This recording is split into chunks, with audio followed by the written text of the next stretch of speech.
Okay, today I'm going to go over some exercises, my two favorite exercises I use for myself for the extreme register on the Piccolo, the third register of the Piccolo. So what I do, my go-to practice after I've done my whole regular routine, which you can find in this video below, after I do that, I always use this Piccolo study book by Patricia Morris. It's the best thing ever for Piccolo. And I go to page, well, I have mine memorized, but I'm on page 4 there where it's shown and where I have that arrow and it has F. And I do that phrase and just go up half steps all the way up. Basically, the main thing with going up, practicing in the third register is make sure you start somewhere in the middle and gradually work your way up there. You don't want to just start stabbing at the top right from the get-go, because really it's all about using your air very, very efficiently at the top so that it's not so painful for yourself, for your neighbors, for everyone. So I start on this F. F's a good note. I always have my tuner on, not because I am one of those crazy people that has to play everything exactly at 440, but rather for Piccolo, I think it's good to always have it on. For me, it helps like calibrate everything in for the Piccolo so you know where your intonation is. Plus, especially in the high register, if you tend to be very flat or very sharp, in the high register very flat, that means you're doing something wrong with your air. Everything's about your air. So let me play this first one, starting on the F. So there's my F. It was very nice, right in tune.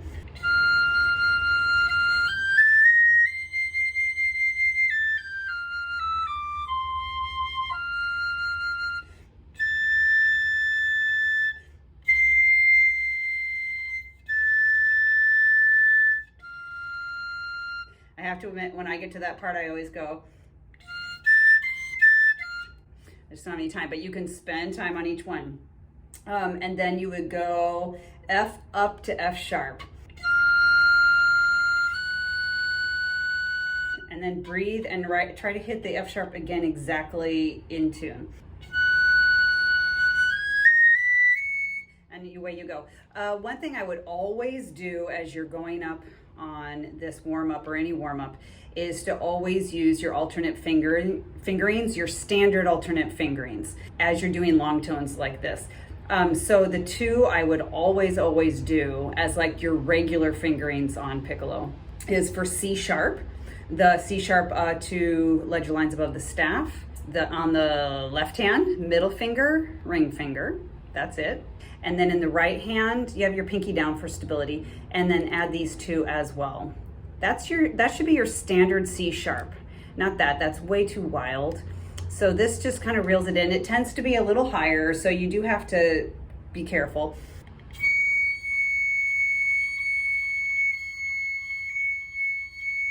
And then high G sharp when you get up there. So for high G sharp, so here's your regular G sharp, right? High G sharp, doop, boop, boop, no thumb. That's great on flute. On Piccolo, you absolutely have to have these two as well, similar to C sharp. Or it just doesn't come out. But it's always good to practice them as you're doing your warm-ups, your long tones, so they're just in your fingers and they don't feel like anything special. Those are the two I always do. So like starting on F sharp, doing this warm-up here. There's my C sharp.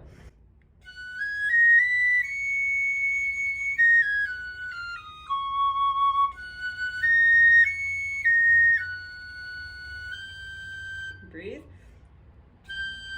I always try to re-hit it exactly in tune. All right, and you go all the way up. I go all the way up until I get to high F.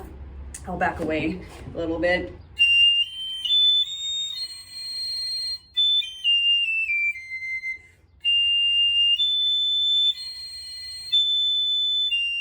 So after I've done the whole thing, I feel pretty good. If you are finding yourself a big spitty mess, which is very, very common as you're going up high, that means you're using way too much air quantity.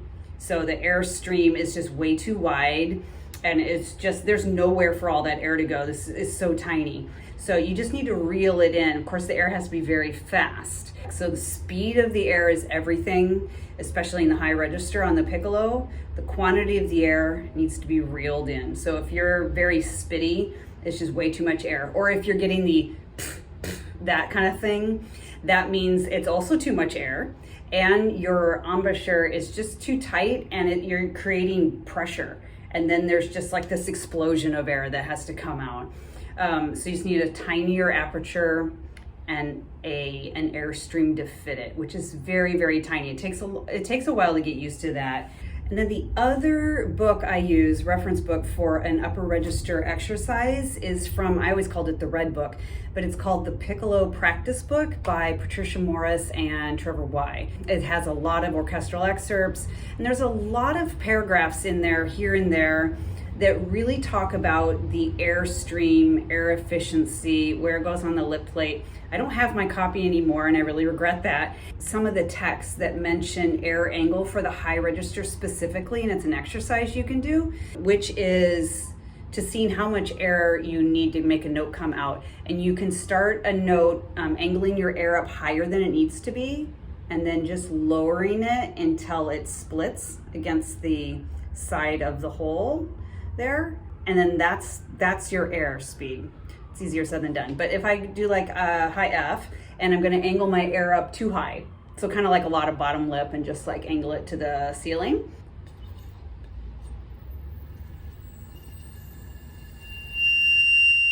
And then I just lowered it until it made the F, until it made the sound.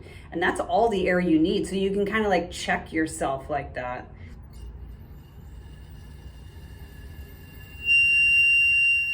So right there.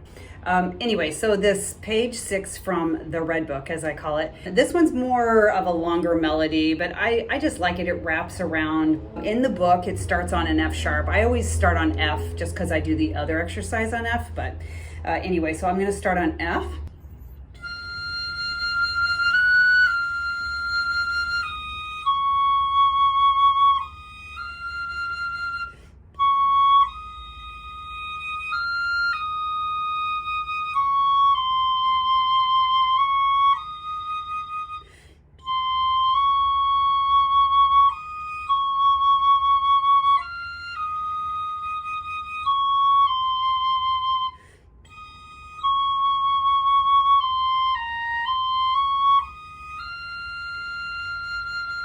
You do F sharp. You do that. You can do that all the way up until, I usually do it up to about D, high D.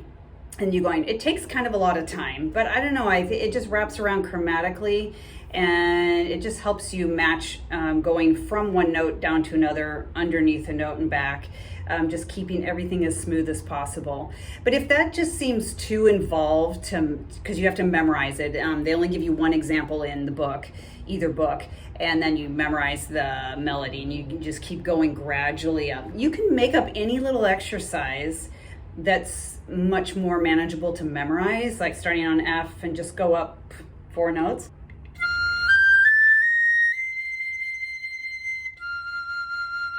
Now F sharp.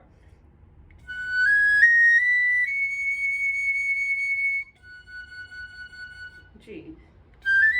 You know, just the main idea is that you're starting in the middle and gradually going higher and higher and higher, and trying to keep your air under control and not spitty, and not overdoing the air, being very efficient with your air, and always having, I'm always looking here, you can't see, always having your tuner on, just not to create anxiety for yourself with your intonation, but it's just to help it, will make sure that your air is exactly the speed it needs to be. So it helps reel it in, I think, and like I said before, it helps calibrate your intonation, which is very important on the Piccolo.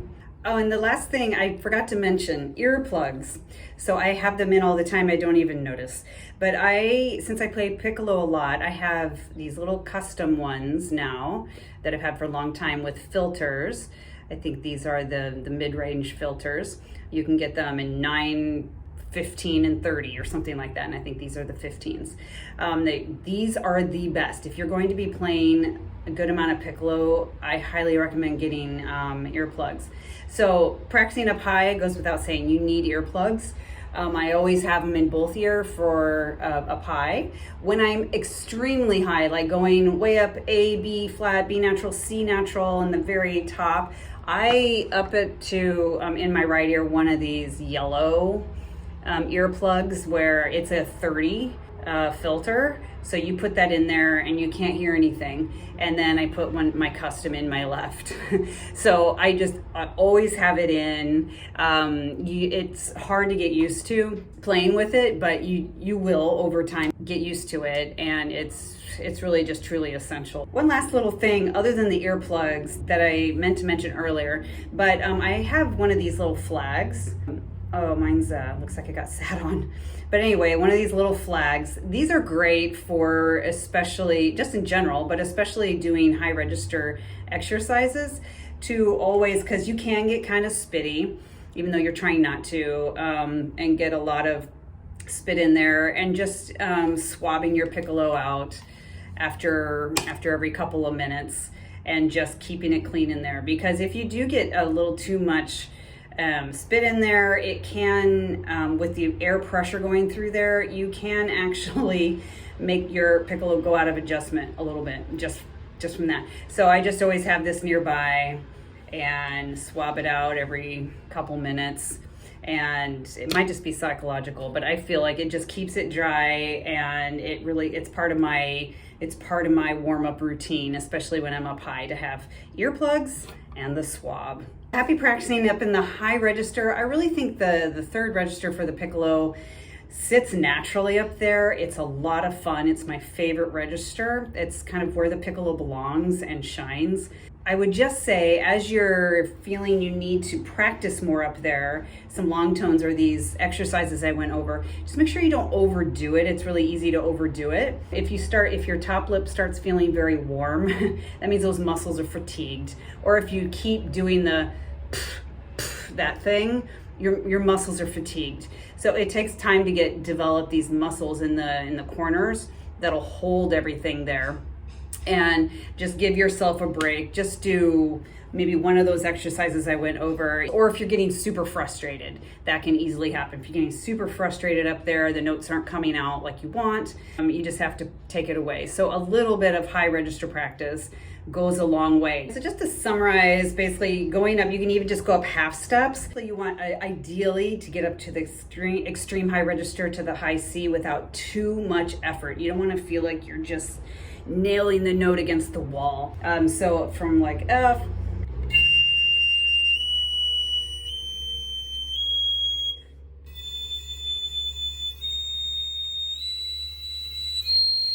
something like that is what you're going for. And once you can get up to C, like without too much struggle, then you're nice and warmed up in the high register. Okay, good luck in the high register. Like I said, don't overdo it. It's a fun register to play in. Always wear your earplugs.